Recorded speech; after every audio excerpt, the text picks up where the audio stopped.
사이버사령부의 여론조작 활동을 보고받고 지시한 혐의로 구속된 김관진 전 국방부 장관이 구속 적부심사를 통해 22일 석방됐습니다.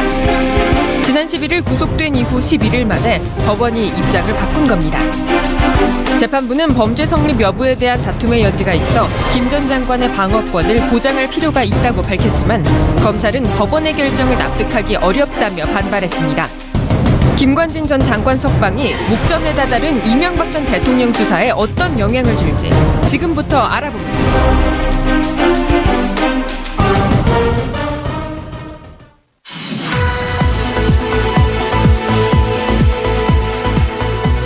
깨어있는 서울 시민을 위한 정직하고 알찬 프로그램 11월 23일 목요일 정봉주 품격시대 첫 번째 주제는 김관진 석방입니다. 함께 하실 두 분 모셨습니다. 허성무 전 청와대 비서관. 그래서 어디 교수시죠? 예, 지금 경남대학의 초빙 교수로 있습니다. 경남대학교 초빙 교수. 훌륭하신 분이네요. 예. 인사하시죠. 예, 반갑습니다. 하승무입니다. 예. 김남국 변호사 오래간만에 자리하셨습니다. 네, 안녕하세요. 김남국 변호사입니다. 자, 시청자 여러분들께서도 샵5400 샵5400으로 다양한 의견 문자로 보내주시기 바라겠습니다. 페이스북 라이브로도 시청하실 수 있습니다. 자, 허성무 비서관님, 좋은 소식 먼저 전할까요? 나쁜 소식 먼저 전할까요? 원래 나쁜 게 빨리 가는 게 나쁜 좋죠. 거는 김관진 석방. 좋은 소식은요? 좋은 소식은 아무 탈 없이 수능이 잘 치러졌다. 그렇죠. 지진이 지금 발생하자. 지금 거의 뭐 끝나가는 중이죠. 예. 그래서 가장 지진이 날까봐 마음 졸인 분이 누군지 아세요? 지진 날까 마음 졸인 분. 예, 지진이 씨. 탤런트 지진이 씨 아시죠? 네, 그분이 알고 하루 종일 자기 이름 때문에 이렇게 마음 졸인 적이 처음이라고. 지진 씨 제가 대신 사죄드립니다. 예. 이런 개그를 아재 개그라 그러지. 그렇죠. 예. 사실은 저도 마음 졸였습니다. 예. 예, 다들 뭐 일주일간 얼마나 연기되면서 예. 걱정도 많고 힘도 들었는데 무사히 잘 치러지는 게 최고죠. 그리고 또 저는 이제 교육계 오랫동안 종사하다 보니까 시험 연기된 날 보도에 한 학원에 재수하던 학생들이 얼마나 지겹겠어요. 참고서를 다 버린 거야. 한 교실에 이렇게 참고서가 쌓여있던 그 장면이 사진을 나왔거든요. 그렇죠. 화면에 나왔죠. 그 학생들이 그 심정이 얼마나 지겨운 그 책을 버렸는데. 저는 그거 보면서 이제 그 생각도 했지만 우리 요즘 많이 쓰는 말 중에 끝날 때까지 끝난 것이 아니다 하는 그 생각이 났어요. 이번에 김관진. 예, 적폐청산도 마찬가지입니다. 끝날 때까지 끝난 것이 아니다. 그래서 또 경각심을 가지고 잘 대응해야 되겠다. 그래서 그 리쌍 노래 그런 게 있잖아. 이게 끝난 게 아니야. 내가 웃는 게 아니야. 실수했네. 알겠습니다. 자, 변호사님한테 먼저 물어봤는데요. 아주 이례적인 이상한 일이 벌어졌어요. 네, 너무나 희한한 일인데요. 이제 구속적부심으로 석방이 된 건데 이 구속적부심이라는 것이 체포나 구속에 있어서 자, 적부심이란 말 자체가 구속, 적합하냐, 부적합하냐, 적부심 이것을 심의한다. 맞습니다. 예. 네, 간단하게 말씀해 주셨는데 적합하냐, 그거 구속시켰는데 나 이거 부당하다. 그냥 항의한 거예요. 그럼 적합하냐, 부적합하냐를 심의하는 건데 부적합하면 왜 당초 왜 구속영장을 발부했어요? 그러니까 사실은 이제 이 구속적부심이라는 게 저도 이제 변호사를 하면서 딱 한 차례 해봤는데요. 구속적부심이라는 게 있기는 한 제도이지만 법원에서 구속영장을 발부를 했는데 이것에 대해서 다시 구속적부심을 청구를 한다라고 하는 것은 생각하기가 어렵고요. 그래서 이제 이것을 신청해달라라고 어떤 피고인들이나 이런 분들이 어디서 이제 주워 들으셔가지고 알고 이거를 신청해달라라고 하면 특별한 정말 사정 변경이 없으면 안 된다라고 설명을 드리고 괜히 했다가는 오히려 재판부에게 안 좋은 인상만 줄 수 있기 때문에 하지 않는 게 좋다라고 이야기를 합니다. 사정 변경이라 하면 어떤 일이? 네, 여기서 말하는 사정 변경이라고 하는 것은 뭐 피해자가 있는 사건이라고 한다면 피해자와 원만하게 합의가 되어서 합의서 제출이 되었다라던가 아니면 합의가 진행 중이어서 피해자가 처벌을 원치 않는다는 탄원서를 제출했던가 아니면 공범이 있는데 본인보다 훨씬 더 적극적으로 가담한 공범에 대한 구속영장이 발부가 안 되고 본인만 먼저 구속된 경우 이런 경우 그렇죠. 이런 경우에 형평성이 어긋나기 때문에 이러한 어떤 특별한 사정이 있는 경우에 구속 적부심을 신청을 하는데 이 김관진 전 장관 같은 경우에는 전혀 특별한 사정이 없음에도 불구하고 그냥 이 법리적인 부분, 그냥 기존에 했던 구속영장 실질심사에서 했던 이야기를 되풀이했을 뿐인데도 불구하고 법원의 판단이 완전히 180도 달라졌기 때문에 굉장히 조금 이례적으로 봐야 될 것 같습니다. 구속영장 발부한 그 판사와 적부심을 심의한 판사는 다른 판사죠? 예, 다른 판사입니다. 그 예. 구속 영장실질심사를 담당했던 판사는 영장 전담을 한 판사이고요.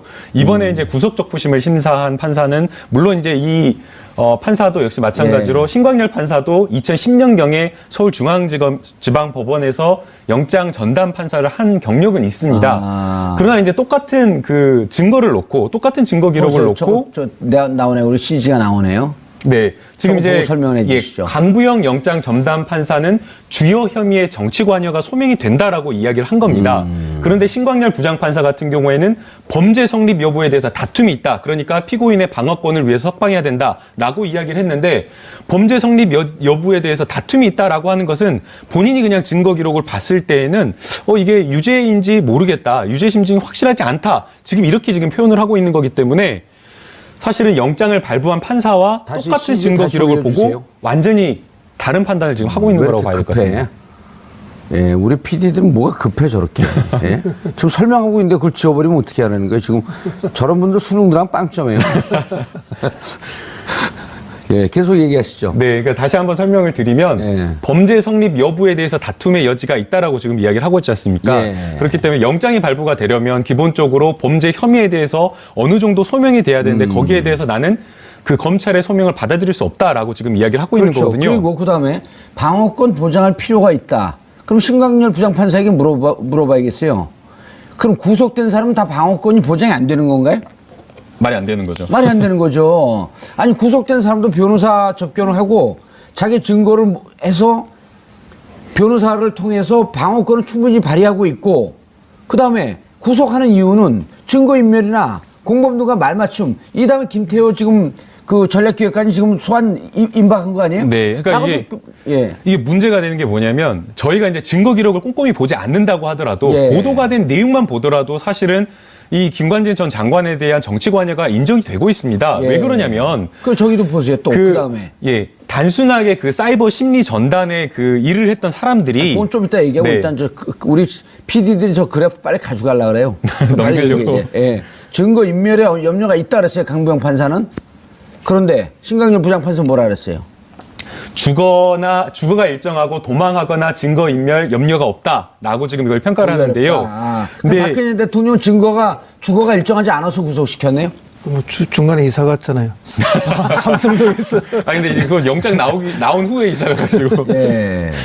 이제 이 증거 인멸의 우려가 있다라고 하는 것이 이게 추상적으로 평가를 하는 겁니다. 사실 이제 저도 이 영장실질심사 들어갔을 때 아니 회사를 잘 다니고 있고 한 번도 결근한 적이 없고 초범이고 예. 그런데도 불구하고 사실은 이 부분에 대해서 영장이 발부가 된 경우가 많았습니다. 그래서 이제 제가 직접 영장 발부한 판사한테 전화 걸어가지고 도대체 왜 이렇게 주거도 확실하고 초범이고 그다음에 회사도 한 번도 결근 안 하고 잘 다니는 사람이 증거인멸의 우려가 있다라고 평가를 하느냐. 우려가 있다고 도주 보느냐. 우려가 있다고 평가를 하느냐. 제가 이제 물어보니까 이것은 추상적인 평가라고 이야기를 한 겁니다. 사람 마음속에 들어가 볼 수가 없는 거지 않습니까? 그렇기 때문에 이것을 어떤 사람의 어떤 객관적인 지표를 보고 평가를 하는 것이 아니라 중대한 범죄와 관련해서 이 사람이 이 범죄의 혐의가 충분히 소명되는데도 불구하고 부인을 하고 있다라고 한다면 증거의 인멸의 우려라든가 아니면 도주의 우려가 높다라고 평가를 할 수밖에 없다라는 거죠. 예. 지금 이 사안 마찬가지도 이 사안 자체도 김관진 전 장관 같은 경우에는 이미 2012년 13년도에 한 번 수사가 될 것을 군에서 그걸 한 번 막은 사실이 있지 않습니까? 거기까지 수사가 됐어야 되는데 그럼 이러한 어떤 정황들이 있다라고 한다면 영장 전담 판사도 충분히 기록이 나와 있다라고 한다면 이것을 함께 종합적으로 판단을 했어야 되는데 그러지 않았다는 점에서 사실은 너무나 이례적이고 납득하기가 조금 어렵다라고 봐야 됩니다. 그래서 여기서 이제 우리가 흔히 법관은 법률과 양심에 따라서 재판한다. 이 재판이 뭐 여러 재판도 있을 수 있지만 이런 구속 적법심도 일종의 재판이라 보는 거 아닙니까? 그럼요. 그렇죠. 그렇다면은 법률과 양심에 따라서 한다 했는데 지금 뭐 법률과 양심, 이 사람의 법률과 양심 다르고 저 사람의 법률과 양심이 다르냐 이런 판단을 국민들은 하게 되는 거죠. 예. 그런 면에서 보면 이 둘 중에 한 명은 법률과 양심이란 이름 뒤에 숨어서 어떤 사적 관계의 사람의 이해관계를 챙겨준 것이 아닌가 하는 이런 오해를 지금 할 수 있는 그런 장면이 벌어졌다고 봅니다. 아, 이런 말씀이시네. 강부영 판사는 구속영장을 발부를 했고, 그 다음에 누군가 이번에 차장? 신광열 부장판사. 심광열 부장판사. 이 둘 중에 하나는 누구는 맞고 누구는 틀리다. 누구는 법과 양심에 의해서 했고, 누구는 법과 양심에 의해서 하지 않았다라고 이렇게 볼 수 있다. 그렇게 의심을 지금 우리가 의심할 할 수밖에 수밖에 없죠. 없죠. 신광열 부장판사 부장판사인가요? 뭐 저는 이제 그분에 대한 의심을 좀 더 할 수밖에 없는 상황인데요. 의심 안 해도 돼요. 일단 신광열 부장판사 이력에 대해서 말씀해 주시죠. 어쨌든 이분이 이제 우병우 전 수석하고 이 고향도 봉화로 갔고 또 뭐 대학도 동기고 대구 뭐 서울대 법대 나온 연수원도 동기고 이렇다 하니까 어허. 그런 이제 사적 인간관계가 어째 이 사건에 영향을 혹시 미친 것은 아닌가 하는 그런 이제 의심을 우리가 갖게 되는 거죠. 왜냐하면은 영장 전담 판사하고 똑같은 사항을 놓고 정다른 180도 해석을 내렸고 또 그 중간에 뭐 어떤 사정의 변경이 없지 않았습니까? 예. 그런 면에서 보면 둘 중에 한 명의 판단은 잘못됐다. 이렇게 본다면은 지금 대부분의 국민들은 후자인 신광열 부장판사의 판단에 더 의심의 눈초리를 보낼 수밖에 없다. 그에 대해서 이제 송영길 민주당 국회의원이 강하게 질타를 했죠. 그래서 이 사법제도 내에 국민 참여의 기회가 주어지는 것이 맞다. 이 지나친 재량권을 발휘한 게 아닌가 하는 그런 의심을 지금 받고 있습니다. 김명수 대법원장 임명하고 그랬을 때는 이게 만약에 이걸 어느 국민이 이해할까요? 강부영 부장판사와 신광열 둘 중에 하나는 뭔가 지금 법원의 일관성이 깨진 거 아니에요? 그렇습니다. 물론 이제 사안을 바라보는 게 사람마다 다를 수는 있지만 이렇게 180 아니, 지 개인적인 견해로 판단하는 게 아니에요. 법과 양심에 의해서. 그럼 이제 문제는 뒤에 양심이죠. 앞에 법은 똑같은 법인데 근데 이 법을 해석하는 것도 지금 180도로 달라는 거 아닙니까? 한 사람은 범죄 행위가 인정된다 했는데 한 사람은 다툼의 소지가 있다 했고 한 사람은 자기의 양심과 뭐 추상적 판단에 의해서 아니, 증거인멸이나 도망갈 그렇죠. 우려가 염려가 있다. 염려가 있다 했고 없다고 했으니까 그럼 국민은 도대체 누구의 말을 믿어야 되느냐? 이제 누가 과연 더 심리를 충실하게 했는가를 보면요. 사실은 영장실질심사 같은 경우에는 계속해서 영장 전담 판사가 심리 이 범죄 사실과 관련해서 피의자에게 계속해서 물어봅니다. 그래서 충분하게 답변을 끌어내는 거고요. 이 구속적부심과 같은 경우에는 그냥 신청서를 제출을 하면 특별한 다른 어떤 별도의 심리를 하지 않고 서류만 기록만 가지고 판단을 한다라는 겁니다. 그렇다라고 한다면 똑같은 거기에다가 더해놓고 진술, 피의자가 어떻게 답변을 하고 있는지 그 답변 태도를 면대면으로 보고 답변을 듣고 심리를 하는 것과 누가 더 심리를 충실하게 할 수 있는지 그걸 생각해 봤을 누가 더 때는 충실할 것 같아요? 저는 영장 전담 판사가 강부영 판사가 훨씬 더 정확하지 않았나라는 생각이 들고요. 그리고 서울중앙지법이나 이미 뭐 한 10여 년 전부터 영장을 발부를 할 때 영장 발부 기준 자체가 굉장히 까다롭습니다. 그래서 지금 우병우 같은 경우에는 이미 지금 우병우 전 민정수석 같은 경우에는 2번이나 영장을 청구했는데도 불구하고 뭐 국민적인 국민 여론이나 이런 것들이 굉장히 높아가지고 이 국정농단에 정말 책임 있는 사람이니까 구속이 돼야 된다라는 그런 여론이 높음에도 불구하고 2번이나 영장이 발부가 되지 않았습니다. 그런데 이 강부영 판사는 이 김관진 전 장관에 대해서는 충분하게 심리를 거쳐가고 영장을 발부를 했다라고 한다면 이미 심리를 했을 때에 이 김관진 전 장관의 정치 관련된 정치 관여와 관련된 범죄 소명이 충분한 증거로서 굳건하게 어느 정도 소명이 됐다라고 지금 평가를 한 건데 그것을 불과 10일 만에 똑같은 기록을 놓고 전혀 다른 해석을 했다라는 점에서 조금은 이해할 수가 없습니다. 이해할 수 없다고 얘기하는 거예요? 잘못됐다고 얘기하는 거예요? 말을 분명히 하세요. 잘못됐다. 그럼 왜 그렇게 얘기하지? 네. 이해할 수 없다는 청취자, 시청자분들이 보고 이해할 수 없으면 우리들도 이해하려는 거야 말라는 거예요. 이럴 거 아니에요? 그건 잘못된 거죠. 네. 명백히. 그리고 그러니까 오늘 SNS상에 가장 많이 도는 글이 이런 거예요. 적폐청산이 정말 험난한 길이네요. 그리고 왜 그러냐면 이 다음에 지금 소환이 예고되고 있었던 분들이 누구냐면 우병우 그 정무수석과 김태호 전략기획관. 그렇죠. 김태호 전략기획관이 굉장히 핵심거리죠. 아니, 그러니까 김태호 전략기획관인데 또 동시에 우병우도 재영장 청구한다, 재소환한다 이런 얘기가 지금 돌고 있었잖아요. 네, 그렇습니다. 그러니까 저 심광열 부장판사 같은 경우는 실질적으로 김태호 전략기획관하고 관계가 있는지 없는지 우리가 모르겠지만 우병우하고는 어쨌든 뭔가 관계가 있을 개연성이 좀 있다. 일단 오늘 방송 끝나 봉화를 한번 가봐야겠어요. 제가 봉화 출신이거든요. 아, 고향이 봉화입니까? 예, 아주 봉화 창피해 다 좋았고 죽겠어요, 제가 두 분 다. 어쨌든 이 두 분이 뭐 학연과 지연은 확실하게 얽혀 있는 거죠. 그렇죠. 뭐 혈연은 고등학교는 모르겠지만 어디 나왔대요? 고등학교까지는 제가 파악을 못해요. 우리 작가들 찾아줘야 되는데 이런 거는. 그래서 이제 그런 뭐 의심을 충분히 할 수 있다라는 게 뭐 지금 시중에 쏟아져 나오는 이야기고, 또 송영길 의원이 그 부분을 또 지적을 했죠. 뭐라고 지적했어요? 두 분의 이제 대학 그리고 고향, 그다음에 사법연수원 동기까지 지적하면서 그런 사적인 우병우의 입김에 들어간 거 아니냐? 사적인 관계 때문에 법률과 양심에 따라 다 판단한 것이 아니지 않느냐. 네, 학연과 지연과 인간 간의 관계를 판단할 수밖에 없었던 거 아니냐? 그런 것이 영향을 미친 것이라고 이제 이렇게 의심을 하는 거죠. 의심을 하면서 이런 사법적 절차 과정 속에 국민의 참여들이 필요한 이유가 바로 이런 데서 있다. 적부심도 국민이 좀 참여하고 같이 그렇죠. 의논하고. 예, 예. 송영길 의원이 모처럼 그 발언 얘기를 했네요. 그렇죠. 뭐 우리가 흔히 뭐 지금까지 늘 이야기했던 뭐 배심원제라든지 참심제라든지 어쨌든 그 과정 속에 국민들도 좀 참여할 수 있는 기회가 이런 것 때문에 필요하다는 주장이 나오는 거죠. 판사가 저렇게 못된 주장을 하면 어떻게 그 혼을 내줘야 돼요? 통제할 방법이 사실은 없습니다. 예. 아, 판사 하나님입니까 그럼? 지금 마음대로. 그러니까요. 국민에게 위임받은 권력 아니에요. 맞습니다. 그러니까 상권 분립에 의해서 사실은 예. 뭐 국회라든가 행정부에서 특별하게 관여를 할 수가 없는 것이고요. 또 뭐 할 수 있는 방법 중 하나가 이제 예산안이라든가 뭐 대법관이라든가 대법원장 임명 정도인데 예. 그렇다고 하더라도 대법원장이 또 일선 판사들에게 또 인사와 관련된 직접적인 영향 말고는 이 재판에 개입을 할 수 있는 것 자체가 판사의 독립성을 해치는 것이기 때문에 사실은 이 부분에 대해서 잘못했다라고 한다면 이것에 대해서 어떻게 판사를 뭐 징계한다거나 아니, 이렇게 할 수 막말로 있는 방법이 없습니다. 부정한 커넥션으로 이런 결정을 했다고 치더라도 설사 뭐 그런 일이야 있을 수도 있고 없을 수도 있겠지만 설사 그렇게 치더라도 어떻게 그 법적으로 제어할 수 있는 길이 없다고 한다면 잘못된 제도 아닌가요?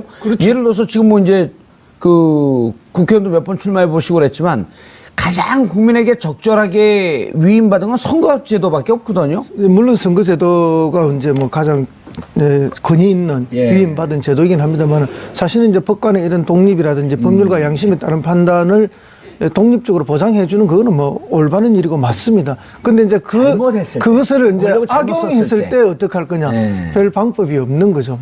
이제 그런 뭐 어떠한 좋은 제도를 만들어도 그 제도를 악용하는 거는 방법이 없다. 그렇게 보고 다만 이제 인사권은 가지고 있기 때문에 재판에 관여할 수는 없지만 그 대법원에서의 그 인사권으로 그런 사회적 여론의 질타를 받는 재판부에 대해서는 뭐 인사 조치는 있을 수 있다고 보죠.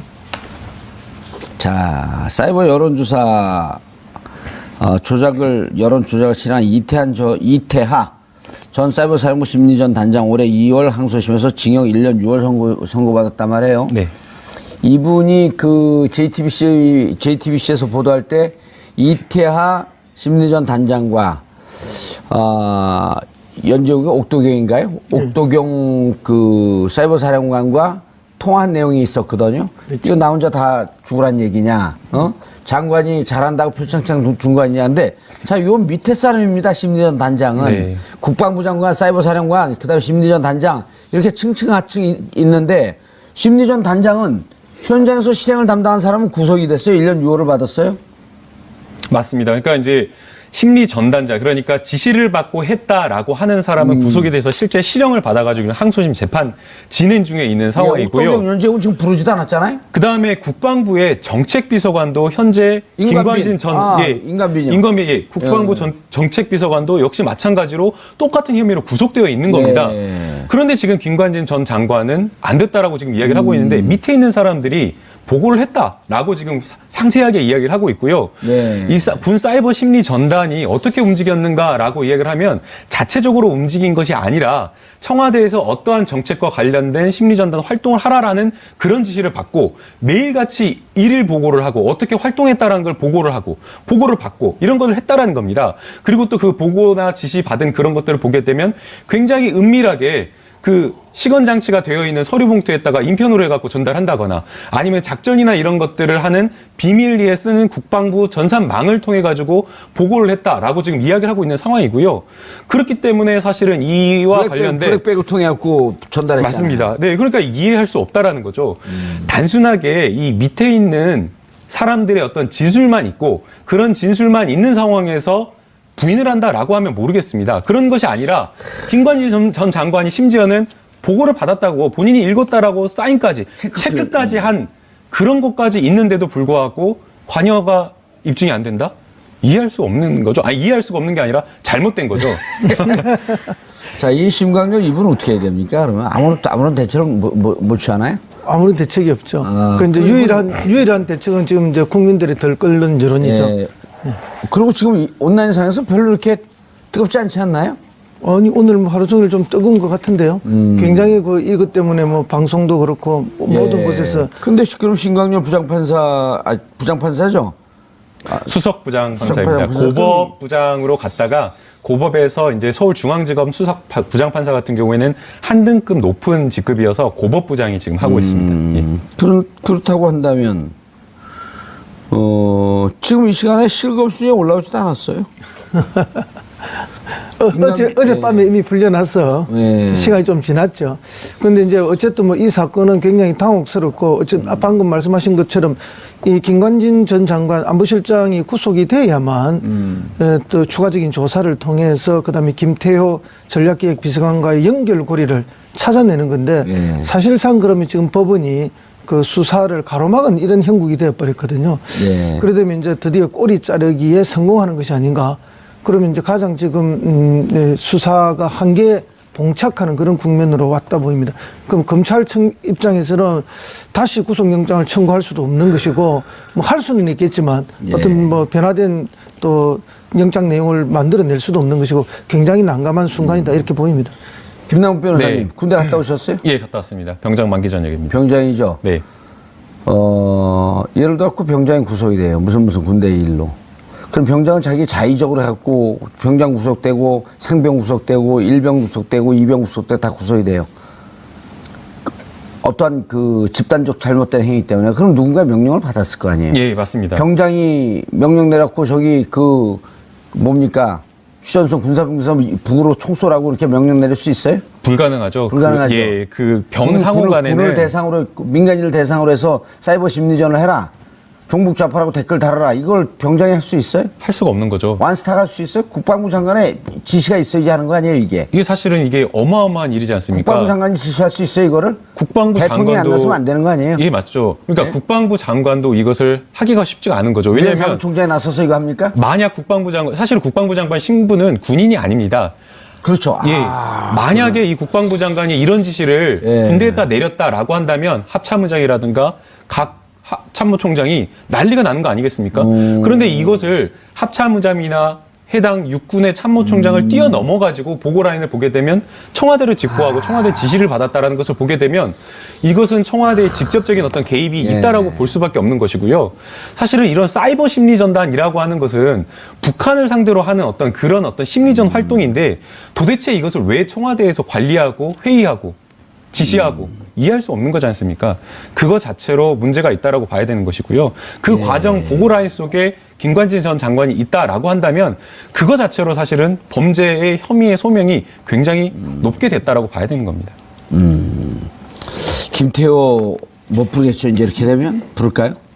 네, 김태호 전 비서관을 당연히 불러야 되죠. 왜냐하면 근데 김태호도 이제 오리발렘일 거 아니에요? 그렇죠. 청와대에서 연결고리는 김태호 비서관 아닙니까? 물론 이제 국방부 장관으로 있을 때는 연결고리가 명확했을 거고요. 그 다음에 다시 이제 안보실장으로 들어갔을 때는 한 공간에서 같이 협의하면서 했을 거 아닙니까? 그렇기 때문에 김태호와 김관진의 이 연결고리를 찾아내는 거 이 자체가 사실은 이제 청와대가 몸통이라는 것을 밝히는 것이고 그 몸통의 최상층에 이명박 전 대통령이 있다는 걸 밝혀내는 것이죠. 그래서 뭐 지난번에도 말씀드렸지만은 어쨌든 이렇게 그 사이버 사령부의 그 군무원 숫자를 70몇 명을 늘리는 이 문제와 관련해서 2번이나 대통령의 지시사항이라는 걸 강조하는 문서가 나오지 않습니까? 그럼 100% 청와대의 개입이죠.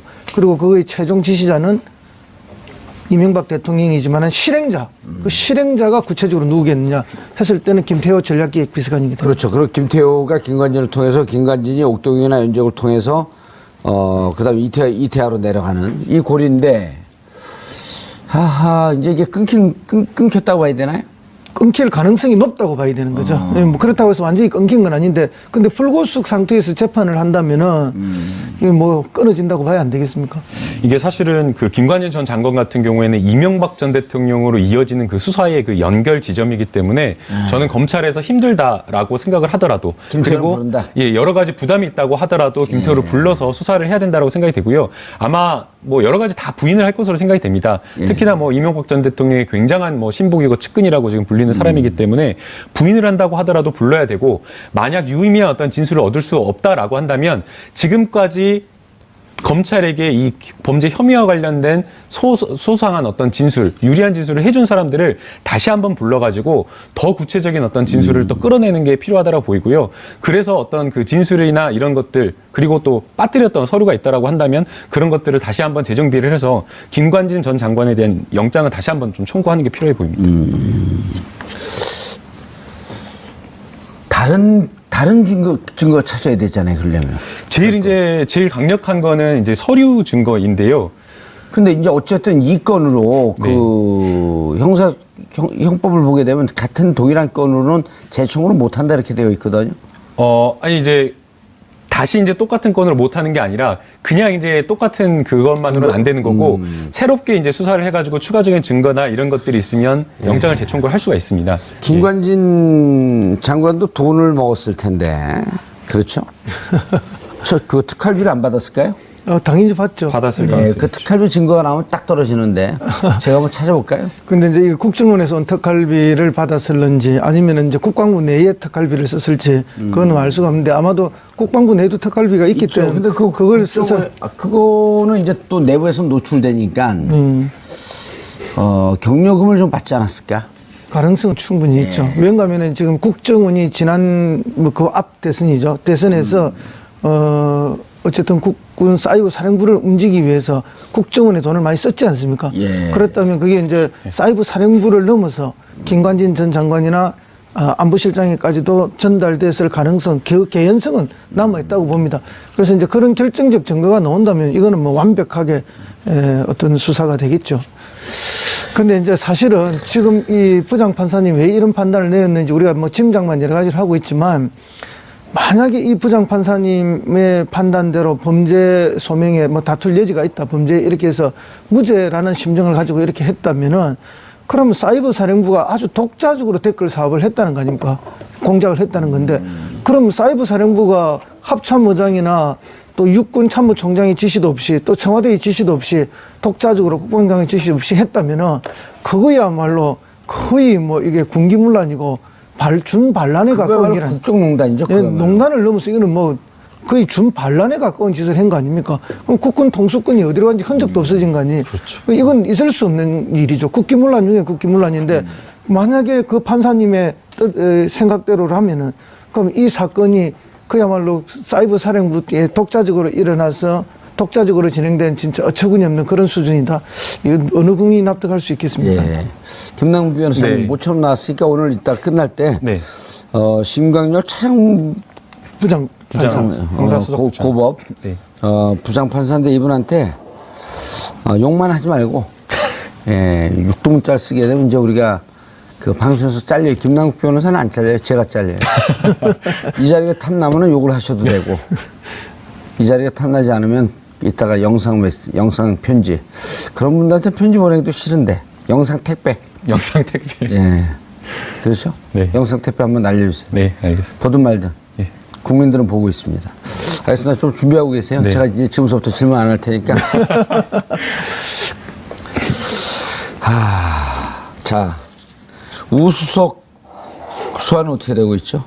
우수석 소환 지금 준비가 하려면은 뭐 굉장히 검찰이 철저하게 준비를 해야 되지 않겠습니까? 어쨌든 이제 추명호 전 국익정보국장이죠. 이분 직계죠. 예, 직계 중에 직계고 이제 사실 비선 라인이라 보는 거죠. 국정원에 있는 우병우의 비선 라인이었으니까. 네. 그래서 취합되는 모든 정보를 우병우 전 수석에게 사적으로 먼저 보고했던 그런 사람 아닙니까? 그러니까 이제 사실상에 그동안 있었던 국정원의 잘못된 여러 가지 범죄 행위, 또 추명호 국장을 주변으로 일어났던 범죄 행위들은 사실은 우병우 전 수석이 공범이라고 봐야 되겠죠. 예. 이제 그런 차원에서 그래서 비선 보고 추명호 공소장에 우병우 최윤수 공범 적시했다는 거거든요. 그렇죠. 그래서 불러야 될 거 아니에요. 당연히 이제 불러서 수사를 해야 되는데 이번에 부르면 구속을 시켜야 될 거 아닙니까? 2번이나 실패를 했는데 그렇기 때문에 3-4번. 이제 철저한 그 대비가 검찰로서는 필요하다 이렇게 보는 거죠. 검찰 쪽에 나름 빨대가 있을 거 아니에요. 아니 제가 뭐 빨대 해봤자 아는 기자들밖에 없습니다. 법조 출입 기자. 법조 출입 기자들이 그 정확하게 판단하죠. 네. 그 사법고 출신인가 아니면 로스쿨 1기 출신입니다. 아 그러면 손수호 변호사하고 같은 네, 얘기네. 손수호 변호사. 둘이 만났어요? 아니요, 만나진 않았는데. 같은 학교 아니에요? 네, 같은 학교 아니에요. 검찰에서는 이번에 우병우 하게 되면 구속시킬 자신이 있다라고 하는 얘기가 좀 흘러나오지 않나요? 자신 있다라는 이야기는 좀 흘러나오고 있지 않는 것 같습니다. 예. 그 지금 현재 우병우 전 흘러나오지 민정 않으면 굴러나오나? 우병우 전 민정수석에게 재영장을 청구하겠다라고 하는 혐의를 보게 되면 이제 직권남용과 관련된 혐의인데요. 직권남용. 예, 국정원에서 뭐 추명호 전 국장이 뭐 MBC라든가 아니면 뭐 KBS라든가 이런 어떤 언론과 관련해서 뭐 방송사를 빼라 말아라는 어떤 그런 점이 있었고요. 또 뭐 특정 연예인을 뭐 비방하는 명예훼손과 관련된 여러 가지 그런 것들이 있었고 또 이제 이석수 특활비 안 받았대요? 특활비까지는 지금 이야기가 우병우 전 수석에 대한 이야기는 나오고 있지 않은 상황이고요. 또 이제 더 나아가서 이제 우병우 전 민정수석에 대해서 이석수 그 감찰관에 대한 여러 가지 이제 비위 사실이나 이런 것들을 추명호 국장이 감찰을 해가지고 몰래 이제 추적을 해가지고 이것들을 보고했다라고 지금 여러 가지 혐의점이 나오고 있는 상황인데 이 부분과 관련해서 이제 추명호 전 국장이 보고했다라는 정황만 지금 나와 있는 상황이고 실제 보고를 했다라고 하는 추명호 전 국장이 우병우 전 민정수석과의 관계라든가 이런 것들에 대해서 구체적인 어떤 진술을 하고 있지 않은 상황이기 때문에 지금 현재 검찰이 가지고 있는 증거로 재영장을 청구하겠다라고는 하고 있지만 과연 이제 영장 발부에 자신이 있는지 그거는 조금 의문인 것 같습니다. 추명호, 예. 특활비 부분은 뭐 이제 우리가 짐작만 하는 거죠. 아직까지 구체적인 증거가 나온 건 아니고요. 왜냐하면 이 정무수석한테 500만 원씩 특활비를 전달한 사람이 추명호 국장이잖아요. 그러니까 이제 박근혜 대통령한테 뭐 5천만 원, 1억씩 이렇게 전달됐던 거는 기조실장이 그 문고리 3인방을 통해서 전달했는데 그 정무수석이나 다른 수석한테 전달할 때는 추명호 국장이 직접 전달했단 말입니다. 그러면 우병우의 신복인 추명호 국장이 다른 수석한테는 특활비를 매달 500만 원씩 전달하면서 과연 우병우 수석에게는 전달하지 않았을까? 이렇게 봤을 때 어느 국민이 안 했다고 생각하겠습니까? 오히려 더 많은 액수를 전달했을 가능성도 있다고 보는 거죠. 지금 어쨌든 국정원의 특활비 중에 40억 정도는 소명이 되는데 사라진 나머지 30억이 소명이 제대로 안 되고 있는 거 아닙니까?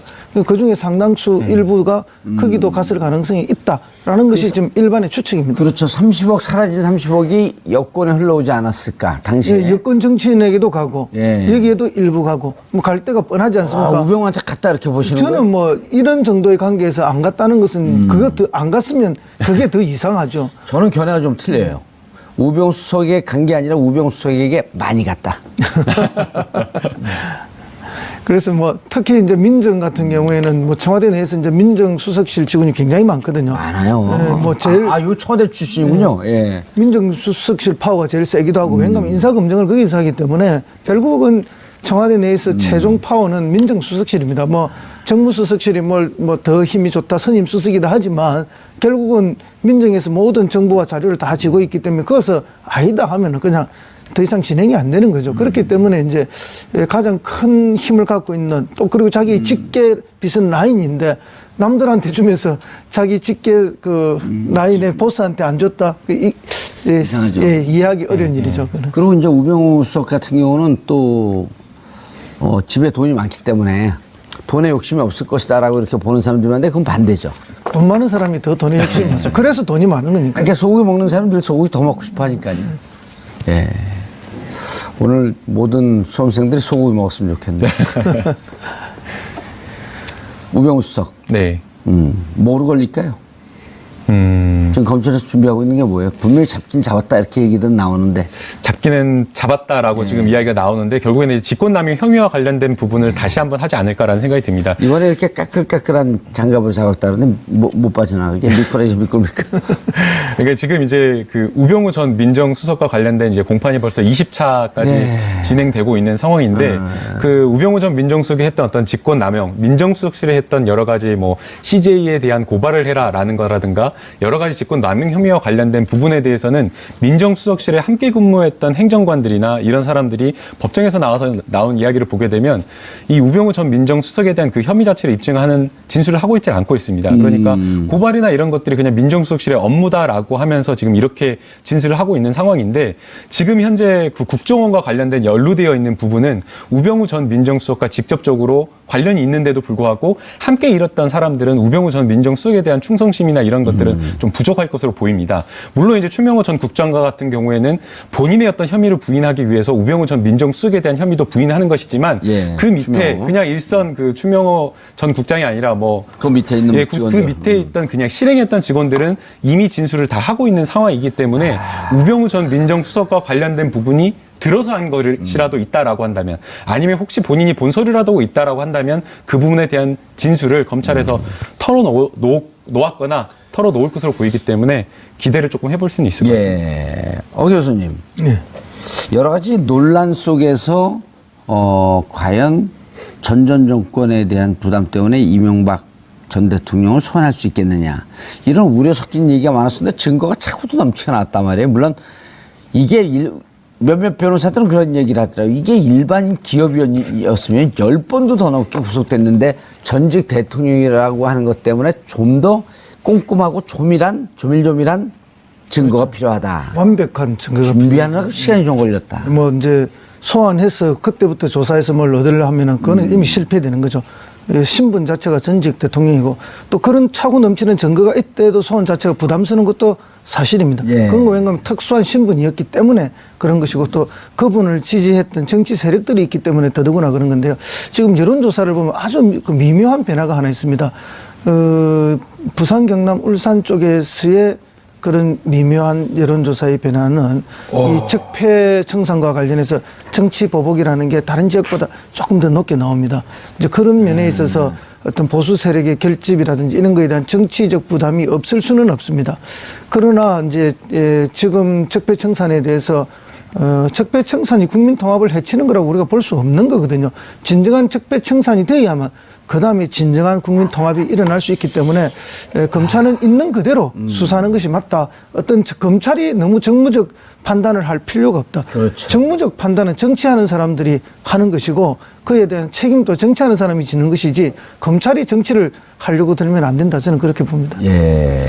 알겠습니다. 이 모든 사안이 말도 안 되는 도저히 납득할 수 없는 심광열 고법 부장판사의 구속 적부심 인용, 즉 구속 적부심을 받아들여서 김관진을 석방한 것 때문에 그렇단 말이에요. 그리고 이제 우리가 이런 건 옳지 않다. 봉화 출신이 왜 이러냐?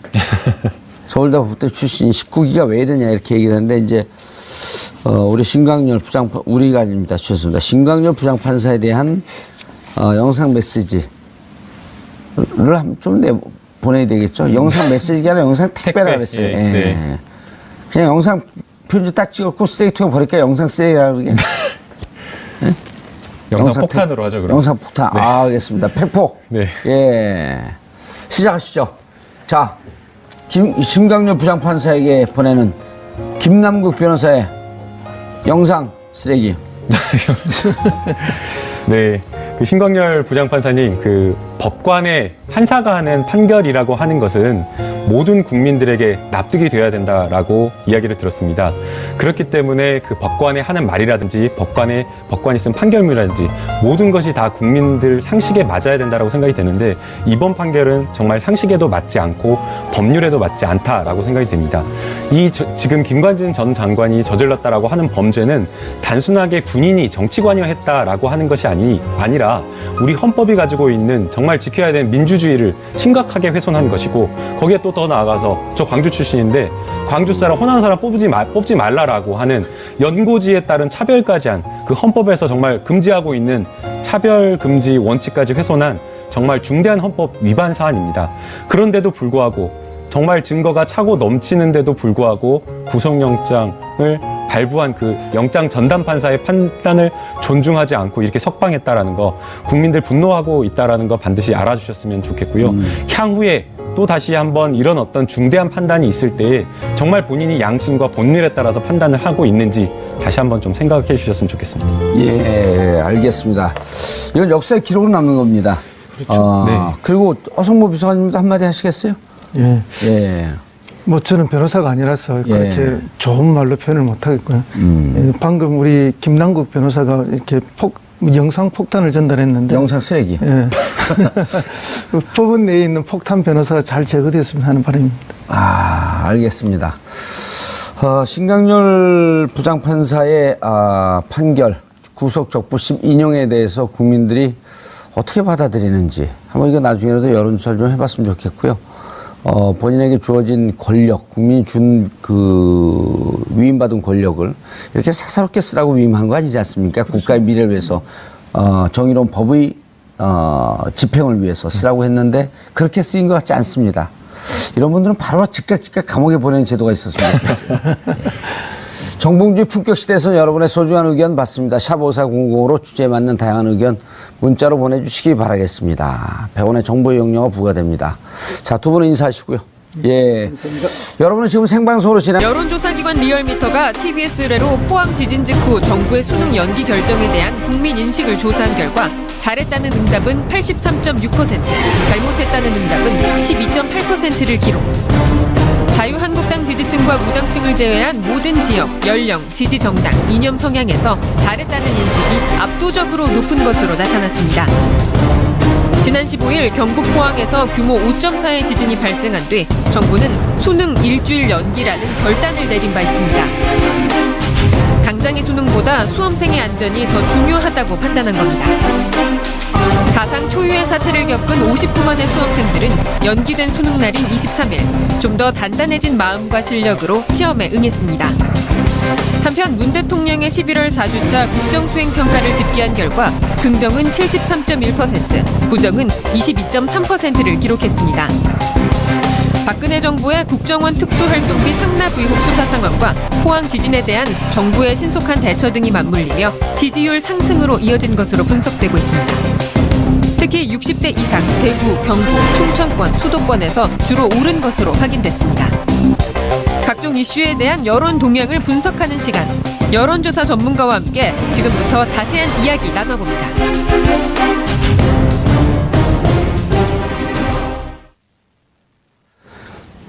정봉주의 품격시대 두 번째 주제 시작합니다. 매주 목요일마다 TBS 의뢰로 여론조사 전문기관 리얼미터가 네. 인사할 때 아니에요, 아직.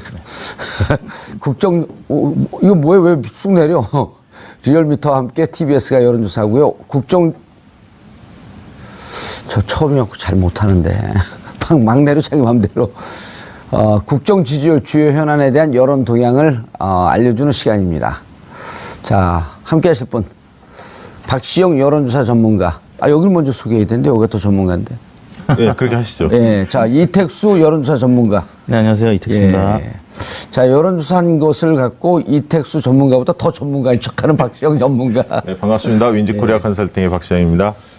근데 여기 여론조사 전문가고, 그리고 여론조사를 갖고 또 정치적으로 이렇게 좀 버무진단 말이에요. 네. 그 제3자가 보기엔 여기가 더 전문가 같은데 사실은 팩트는 여기가 더 강하죠. 이제 저희는 팩트 중심이고, 그 다음에 해석하고 컨설팅 하는 거는 또 윈지코리아 박시영 여기 팩트 중심, 여기 허위사실 중심이다 이런 얘기인가? 아니 이제 그 또 여론조사 결과 갖고 네. 해석하는 것도 중요하니까 그럼요. 요즘 보니까 그 여론조사 전문기관들이 그냥 여론조사만 밝히는 게 아니라 숨겨져 있는 의미, 네. 해석 네. 이런 거를 주로 많이 하더라고요. 이게 원래는 그 문항을 많이 그 포함을 시켜서 여러 문항을 질문을 드리면 예. 그 결과를 다채롭게 심층적으로 분석할 수가 있는데 이제 예를 들면 지금 리얼미터 같은 경우는 우리가 이제 국정 지지도 중심으로 이제 하다 보니까 현안 질문 같은 게 이제 하나 정도밖에 실적으로 이제 조사를 안 하고 있어서요. 그러다 보니까 이제 그것을 어떻게 해석할 건가에 대해서는 좀 보는 각도에 따라서 약간 다를 수 있는데 일단 여론조사라는 건 기본 분석은 데이터에 근거해서 일차적으로 분석을 하고 그 데이터에 미치는 여러 영향 요인이 있을 텐데 그 영향 요인에 대해서 어떤 것들이 좀 중대하게 영향을 미쳤을지 우선순위랄까요? 이런 부분들은 여러 그동안에 이제 쭉 국민들의 여론을 추적해 오면서 민심의 기저가 어떤 쪽으로 형성이 돼 있는지를 이게 심층적으로 좀 들여다보고 있을 때 어떤 현안이 닥쳤을 때 국민들이 어떻게 반응하는 것을 나름대로 그것을 정밀하게 좀 분석할 수 있지 않을까 그렇게 생각이 듭니다. 예. 여론조사는 중요하죠. 정치의 흐름을 보려면 네. 꼭 해야 되는 거죠. 네. 근데 사실 정치인들이 여론조사 수치만 조금 관심을 가지고 있지 이게 그 민심이라는 거를 이렇게 깊게 들여다보려는 노력들은 별로 안 합니다. 자기들 이제 선거 때는 그런 좀 분이 관심 한 분 있죠, 한 분. 평상시에도 관심 있는 분 앞에 계신 분 아닌가요? 그렇죠. 네. 저는 이제 정치인이 아니라 이제 방송인이니까 다음 그 회차에 네. 그 사장님하고 잘 협의하고 요 문항을 좀 넣으세요. 성탄절 민생사범 네. 사면복권 어떻게 생각하시느냐. 네. 그다음에 이제 바로 정치인 사면복권 이렇게 물으면은 그 부정적이니까 네. 정봉주 사면복권 어떻게 생각하냐. 네. 그다음에 그 세 번째 정치인 사면복권. 저를 정치인에서 이렇게 띄워놓으라는 얘기예요. 네. 하시겠어요, 안 하시겠어요? 협의해 보겠습니다. 적극적으로. 뭐예요? 그거 이해 아니요? 분명히 얘기했어요. 그 구석적 부시면 감옥 가고 싶어요. 이게 사실 현안 중에 하나는 분명히 맞습니다. 그럼요. 하지만 이제 그 의원님이 진행자가 직접 이런 얘기하면 예. 방송을 사유한다 이런 비판에 직시할 수도 있습니다. 저는 사회적 동물이니까 방송을 사회화한다. 아 그럴까요? 자, 이번 주 조사한 거 좀 결과 좀 알려주시죠. 내용과. 네, 오늘 저희 둘째 아들 포함해서 수능이 지금 수능 그럼 뭐 보고 있는데요. 아들 깔때기를 들이대시네. 둘째 아들이, 네. 아들이 99년생인가요? 그쵸. 99년생이죠. 몇 년생인지도 모르면서 99년생 지금 시험 맞습니다. 봤습니다. 예, 예. 예. 근데 이제 원래는 지난주 오늘 시험을 봤었어야 되는데 이제 일주일 연기가 된 거죠. 진짜 애들 심정은 어떻든가요? 우리 둘째 아들은 그 전날 시험 공부할 수 있는 기간이 좀 더 길었으면 좋겠다. 왜냐하면 공부를 열심히 안 했습니다. 그래서 좀 마무리 정리할 수 있는 시간 좀 하루만 더 아쉽다. 있었어도 좋겠는데 했는데 일주일이 이제 늘어나면서 오호. 아마 점수가 조금 더 오르지 않을까 싶은데. 아들이 재수생인가요? 현역인가요? 지금 고3. 고3. 현역 학생입니다. 네, 일반고 아니면? 일반고입니다. 일반고입니다. 일반고 전성시대를 열어야 합니다. 여하튼 그러다 보니까 예. 이 일주일 연기된 것과 관련해서 대부분 이제 찬성하는 여론이 인터넷 포털이나 SNS에서는 많았는데 실제 국민들의 여론이 어떤지 TBS 의뢰로 조사를 해봤습니다. 매우 잘했다는 의견이 54.9%, 잘한 편이다 28.7%, 합쳐서 83.6%가 수능 연기에 대해서 긍정평가를 했고요. 잘못한 편 5.6%, 매우 잘못했다 7.2%, 합쳐서 12.8%가 부정평가를 했습니다. 묘하게 저게 그 자유한국당 지지율하고 좀 비슷하네요. 빨간색이고. 네. 어허, 독특하네. 이제 말씀 나온 김에 예. 지정당별로 입장차가 좀 있었는데요. 그래요? 네. 어허. 민주당 지지층에서는 96.7%가 긍정평가했고요. 예. 국민의당 지지층도 90.2%가 긍정평가를 했습니다. 반면에 이제 바른정당 지지층은 83.5%로 그보다는 조금 낮았고요. 그래도 그다음이- 일반적인 것보다 높았네, 바른정당까지는. 근데 이제 자유한국당 지지층은 온도차가 꽤 컸습니다. 긍정평가 48.8%, 부정평가 42.4%. 오차 범위 내에서 긍정평가가 높긴 했습니다만 다른 정당 지지층이 80%, 90% 이상의 긍정평가한 것과 비춰보면 상당히 낮은 수치를 나타냈습니다. 예. 독특하네요. 저게 그냥 사회적 이슈인데 네. 어떻게 사회적 이슈와 정치적 입장에 따라 저렇게 확연히 달라지죠? 현 정부가 하는 일은 다 못마땅하다. 이 밑바탕에 깔려 있는 거죠.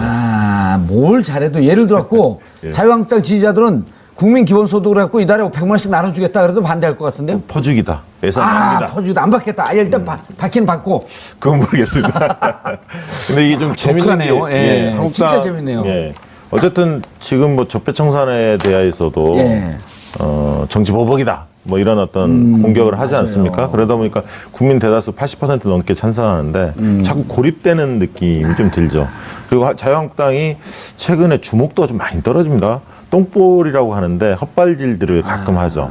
그래서 이제 홍준표 대표가 최근에 안 보입니다. 똥볼이란 표현은 이제 방송에 쓰면 안 돼. 변구. 변구통. 예, 요즘에 이상하게 홍준표 대표가 언론에 많이 등장 안 합니다. 예. 그러니까 특별 그 활동비 사건 뭐 이런 등등해서 좀 입장이 곤혹스러워 보니까 등장 안 하고 또 유효의 최고위원의 포항 지진 발언이 있었지 않습니까? 복권은 샀대요. 천벌 받는다. 뭐 이런 얘기도 있었고. 그렇죠. 그리고 또 복권도 사야 되겠다. 네. 그리고 오늘도 장제원 의원이 좀 어제도 그 세월호 유해에 은폐했다는 이게 참 문제가 발견이 됐는데 거기에 대한 비판을 하면서 인간의 도리를 못하는 정권이다.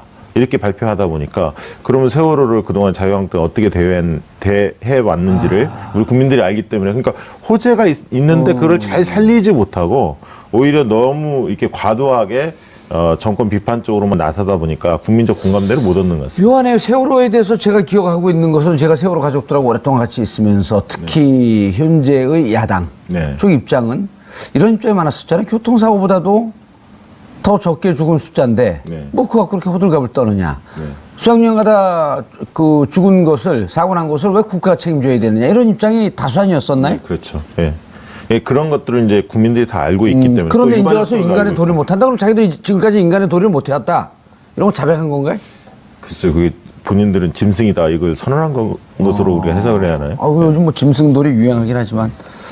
뭐 여하튼 긍정평가가 이제 대구, 경북 이쪽 지역 또 부산 경남 영남권 어떤지 자유한국당의 그 강세지역인데 이번에 수능에 대해서. 네네. 근데 이제 대구 경북에서도 79%가 잘한 결정이다. 그러니까 이제 대구 경북 안에서도 자유한국당을 적극 지지하는 계층들만 잘못했다고 부정평가하는 의견이 16.7%에 그쳤고요. 부산 경남도 65.2%가 잘한 결정이다. 잘못한 결정은 26.2%. 그러니까 대부분의 연령대 또 대부분의 지역에서 긍정평가가 많았는데 다만 집중적으로 포항, 경주, 울산만 좀 한번 해보시지 그랬어요. 그러려면 그러면 이 비용이 설문조사할 때 미리 저한테 전화하세요. 제가 비용 한 긴급 2, 3만 원, 2만 9천 원. 김영란법. 3배 정도 올려주셔야 합니다, 그러면. 그거 내가 사장이에요, 여기? 근데 이제 재밌는 게 연령대별 분석인데요. 30대, 20대, 60대 이상 대체로 이제 잘했다는 의견이 80% 중후반 좀 넘어갔는데 가장 낮은 연령대가 50대였습니다. 50대가 74.4%. 긍정평가가 다른 연령대에 비해서 한 10%포인트가량 낮은 것으로 나타났는데. 왜 그랬어요? 제가 이제 둘째 아들이 이제 고3이라고 말씀드렸는데 제가 이제 49입니다. 4학년 50대는 아니에요? 대체로 50대가 많습니다. 고3 혹은 재수생을 자녀로 둔 연령대가 50대가 많기 때문에. 근데 이제 고3 혹은 재수생을 자녀로 둔 학부모들은 이게 빨리 끝났으면 좋겠는데. 이 고통을 일주일 더 연기한단 말이에요. 이런 게 심리가 그렇습니다. 있었다. 자녀들도 그렇고 또 본인들도 이제 많이 힘들죠. 그래서 그 일주일 동안이 이 경주나 포항 지역 외에는 또 그 여진을 많이 못 느꼈기 때문에. 근데 당시에 이제 포항 같은 경우 이튿날에도 여진이 16회나 있었거든요.